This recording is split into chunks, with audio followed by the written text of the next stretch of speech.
right, 5 o'clock, call to order the Policy Resolution Legislation Committee.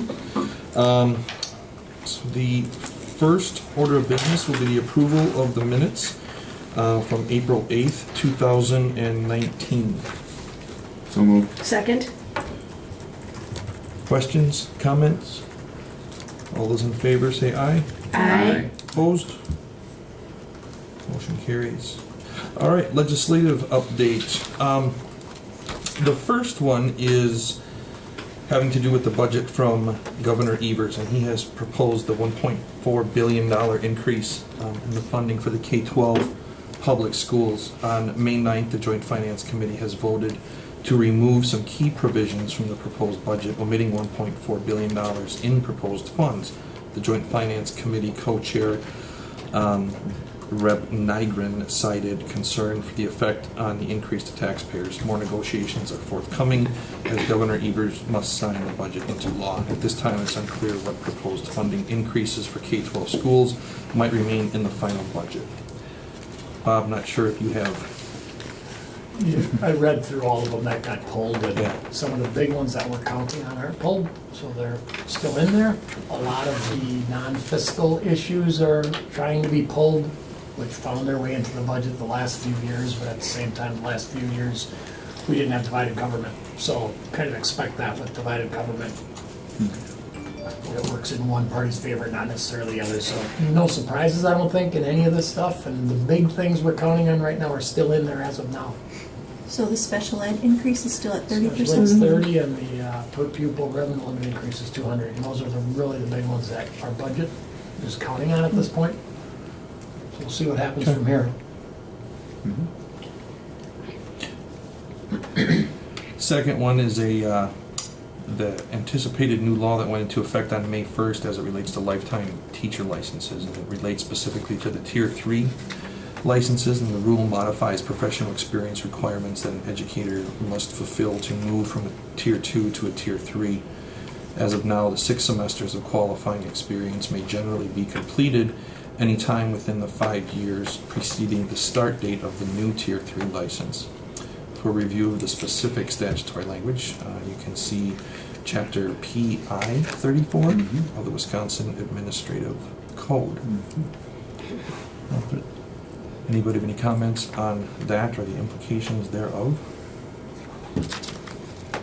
No. Okay. Well, do I understand that that means that they don't have to do continuing ed credits to keep their license? That's right. You get a lifetime license and you don't have to do the 6 graduate credits every 5 years. But the district can require it to keep your job. Well, they have a professional development requirement, whatever that is, but it's not. I think that's a real negative, because I think you should always be growing. And, you know, I don't think that 6 credits over a 5-year period was anything that was extremely taxing. And you're not going to stay. Think of what profession doesn't require continuous education. So that's a really horrible document in my mind. Well, they'll still have to do 2 or 3 professional development Well, but to continue working in the district. If that district requires it. Correct? The district doesn't have to. Okay. Well, that's my 2 cents, because I think that's really sad. And I also think it's one of the things they're trying to do to support the shortage, the teacher shortage. Maybe they're making that change to support the teacher shortage. It's a bad So change. let's say you're a retired teacher and you can be called back and you want to have a current license, but you maybe don't want to take 6 credits every 5 years to keep renewing your license. Well, if you've retired and you're coming back, I would hope you wouldn't stay longer than 5 years. But I think people need to have continuous credit. I don't disagree. I'm just saying I think that's. Well, you wanted a little comment, didn't you, Pat? I absolutely want to comment. But and I think you're right. That's an anomaly in any professional position not to have some type of ongoing requirement. And I think that's something our HR department will have to look at going forward. Are you coming from a district that has required you to keep your knowledge base growing, or can you stagnate? Possible interview question. Yeah, I mean, and I think it's important too. We've heard relative to the compensation law, right? Where I don't want to say forcing, but, you know, of having people take courses that they may or may not feel is necessarily relevant to what they're trying to do in the classroom is really not an answer either long-term. So to blend that, continuing that requirement, things that are actually pertinent and valuable to what they think they need. Something to think about as we move forward with the comp model. If I may say, everything's pretty much in flux, going back to what you're talking about. There are still going to be a lot of discussion taking place on all of this. Universities haven't weighed in on it yet. Universities are just starting to weigh in it because they're being affected because not enough students or teachers are going back to school. So I think, you know, things are going to work itself out. I think input has to be put into the DPI, and I think they need to know what we're thinking and what would be good for districts, but I think we're a long ways away from it being final. Keith, do you discuss that at CSNI meetings? Somewhat, you know, frankly, the change to the lifetime license has been in effect for a couple of years. It's the change of the district requirements, I guess, that you know are kind of being addressed here. So we haven't talked about it too much. Frankly, the big change was the lifetime license. Okay. All right, moving on. Policy redevelopment update. Dr. Hiltz, you have an update on the Neola transition? Right. So the did I submit the meeting? I apologize. I didn't bring my computer down. So we have a schedule of meeting dates when we'll be reviewing the various sets of policies. What I'd like to propose is that there's the first set on June 13th. Sorry. There's a date set on there. I didn't bring it down. But I would propose that those are the board, the 1000s, basically, the board bylaws. And I'd like to propose that maybe Tricia and Pat and I meet with the Neola rep to do the... June 17th, thank you. To review the options and then bring those forward to the board. But I want to make sure that's okay with the board. And frankly, I haven't talked to Tricia or Pat about that yet. I don't think, right? We Did we discuss the it? 17th. Okay, all right. So, and then I guess let me stop there and see if that process is agreeable to the board. Are you yeah. saying that you'd look at the options and pick one and then bring it to the board? Yeah, bring recommendations. Oh, yes. so would we see all the options Yes. though, and then the recommendation? Yeah, you'll always see all of the options that are available. You'll see any policies that we would recommend not adopting. You would see those as well. And if we recommend not adopting a policy, we'll always have a rationale for it, as well as any of the recommendations we make within the policy template. That makes The sense. question, I guess, was, does the full board feel like they need to be a part of that? Or could the three of us meet with the Neola rep and bring you recommendations? I think as long as we're seeing the options, it's fine. Yeah, you'd see No. everything. Yeah. That's fine with me. Okay, all right. That's probably the most immediate. And then moving forward, of course, we have other dates that are scheduled. After we go through that process, what I would like to propose to you would be that the ensuing policy changes, that I and this team make those recommendations kind of in the same way that Pat and Trish will help us create the recommendations for the policies. And again, you'd see all of the templates, all of the options. You'd see all the rationale. But I think you'll understand it better once we go through that first set of policy updates. And of course, we won't be changing policies piecemeal. We'll make all the recommendations and then change them all over, remove the previous policies, implement the new policies. I think October is the timeline. All All right, right, will do. thank you. Thank you.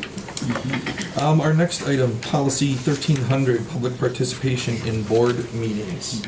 Committee's going to be asked to approve changes to policy 1300, public participation in board meetings, and the public comment sign-in sheet.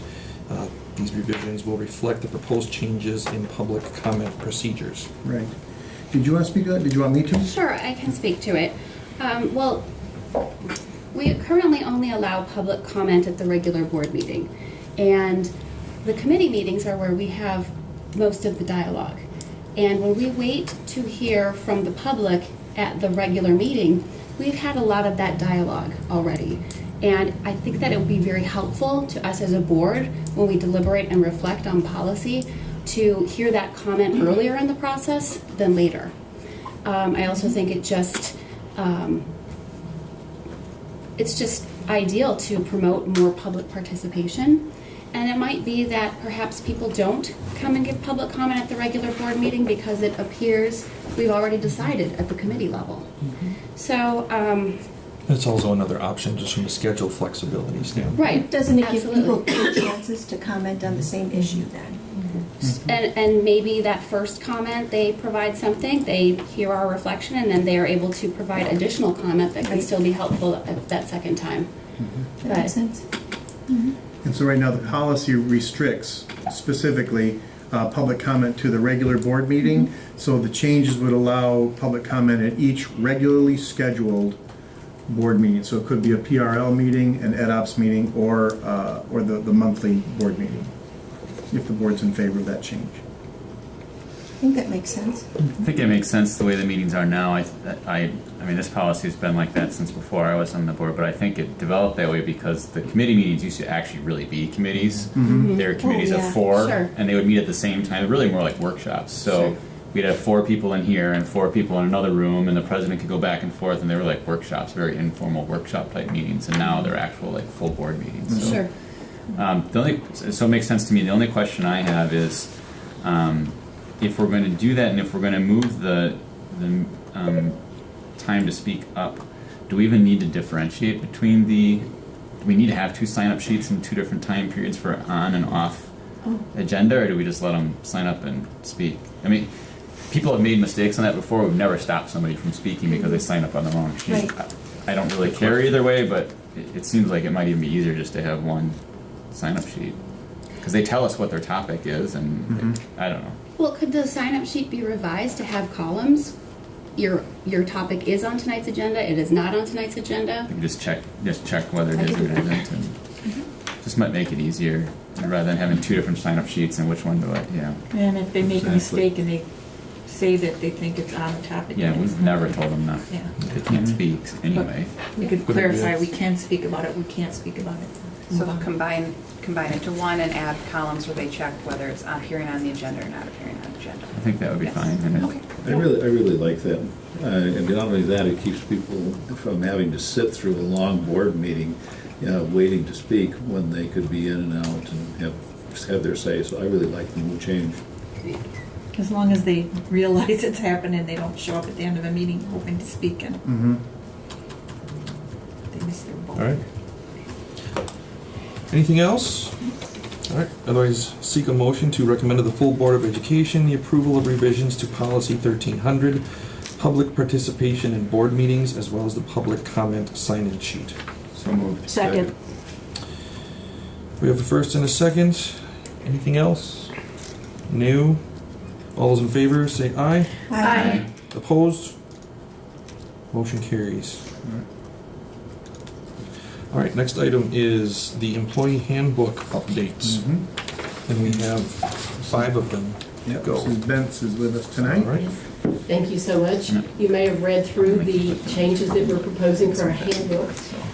Doing this a little earlier this year so that we can get the approvals by July 1st, because that's when the new handbook goes into effect. So we're very excited to get some of these changes and have them all ready for our new teachers when they start in August. The changes are really good changes this year and ones I think you'll be happy with. I'll just briefly touch on what you've already read through. The employee resignations and retirements, we added that for our support staff because there was no mention in the handbook about how much notice they needed to give. So I would get calls every year with people saying, well, I'm resigning, but it doesn't say how much notice I have to give. We're very clear on teachers with what they need to give about their contract, but we just didn't mention it for support staff. We're simply asking support staff that work on an hourly basis to give a 2-week notice, and if they work as a salaried or an exempt basis, to give a 4-week notice.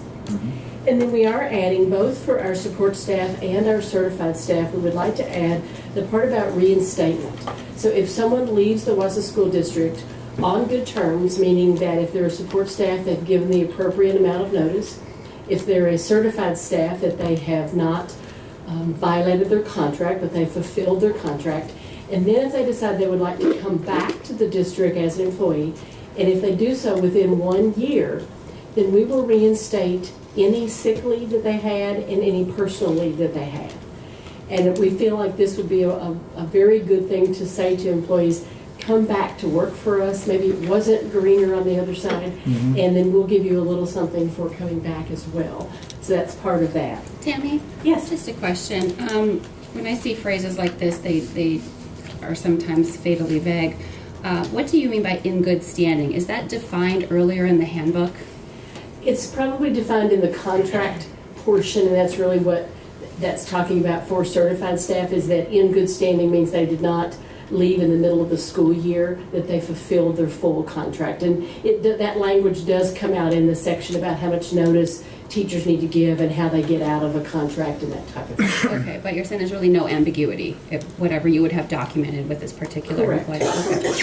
What if they would have fulfilled their contract but were on some type of a corrective action plan, or whatever the correct verbiage is? That's still considered in good standing. That would probably go back into effect if they came back in as an employee. That decision about whether to hire them back would play into that as well. That they would look Okay, so at that would still be information available to whoever the rehiring manager may be. Absolutely. Okay. Absolutely. All right. And moving on to bereavement leave, if you were here last year, you will remember countless hours of discussion about bereavement leave. And we had a lot of concerns about it, and we took our policy last year down to a simpler policy, but it was still very confusing for our employees.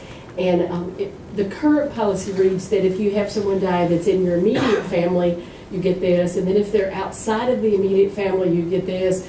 But then if they're just really a close person to you, you can ask for this. And it became very disturbing to the employee. You can only imagine how it must feel if you have entered bereavement leave and someone in HR calls and says, who passed away? Because I really need to know if you're in the right category. It really sounds very cold and unfeeling.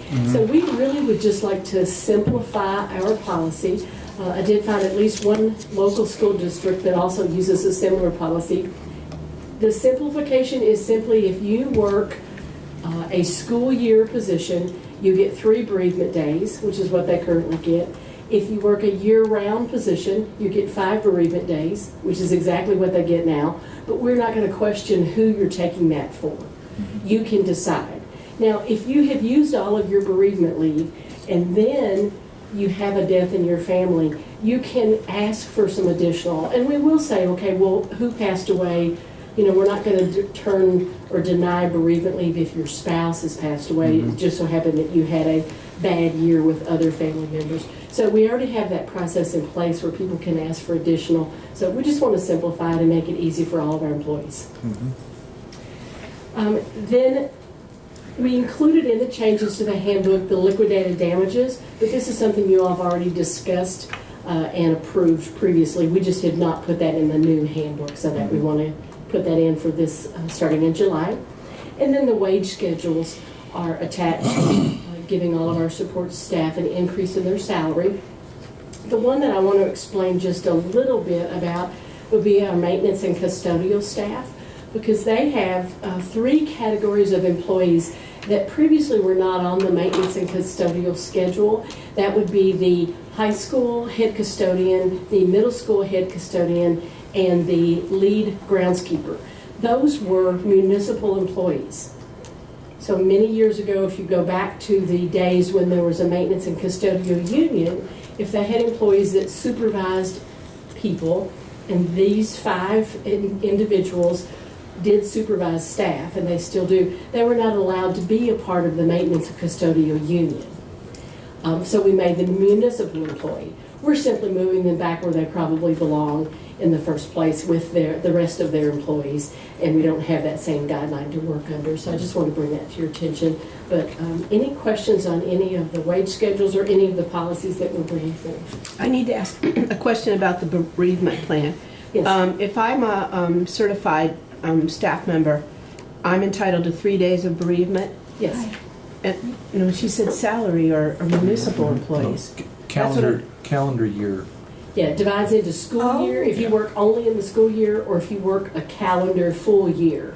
All right. So I guess I know in many instances when I was still teaching, someone would have a death in California, their mother or father. There's no way that they can handle just 3 days. I thought it was 3 to 5 when I was working. Am I incorrect on that? It's been 3 since I've been here. Okay. That would be a situation where we would grant them additional days if they needed. Okay. And that's happened a couple of times this past year. We had an employee I know who's a relative overseas passed away, and yes, they can't possibly go in 3 days, but that's where we can grant some additional time. Okay, thanks. I just was unclear about that. See, and you thought it was 5 too, didn't you? Yeah, I did. Okay. Yeah, the 3 has been in place for quite a while for our school year employees. Okay. Thank you, Tammy. I'm feeling like the asking for extra bereavement days is kind of a formality, but that you don't give a huge amount just because some people might use that without Correct. needing it. If there's this pool that's large, so you want people to think about it. And Right, and like I said, the same days would not fit every employee. Right. So we customize it to what the employee, what they need to meet their needs. I think, to me, the biggest part of the change, obviously, is that, right, you're assuming kind of a climate of trust, right? You don't have to prove to me that you're true in this situation, which is a very different way to look at it. I'm kind of ashamed that we got it to that point anyway, so kudos for making the change. And we know that unfortunately there are times when employees may try to use this to their advantage. And if we really feel like that someone is abusing it, we'll deal with that like we would any other employee relations issue. We'll sit down with them, HR with their principal or their director, and say, hey, we have some concerns. You know, we know you put in for bereavement leave, but we'll deal with that on an individual basis. We do want our employees to feel like we trust them to use their time appropriately. I have to commend you on that. You're treating our professionals as professionals, and they deserve that. Well done. Any other comments? I have about the salary schedule again, that we are not paying a living wage. I think that is a very sad commentary. I think our employees, if they put in a day's wage, should get a living wage so that they aren't struggling to put food on their table and gas in their vehicles. And just because other people do it doesn't make it good. we keep moving closer to that target number, though. But that target number keeps moving. Next year, it'll probably be 1550 or 16, and we're chasing. We agree. I mean, we don't disagree with your comments, Jane, is that we are giving the percentage that the board had approved for, you know, increases. Well, I'm not blaming, it's Oh, the yeah. board that needs to step up and make it right. All right. I will seek a motion to recommend that the full Board of Education approval of revisions to the 2019-2020 Wausau School District Employee Handbook. So moved. Second. First and a second, any other thoughts, comments? All those in favor say aye. Aye. Opposed? No, Abstentions? Lance? Motion carries. Thank you very much. Thanks, Tim. All right, and with that, I will seek a motion to adjourn. So moved. Second. All those in favor say aye. Aye. Opposed? We're adjourned.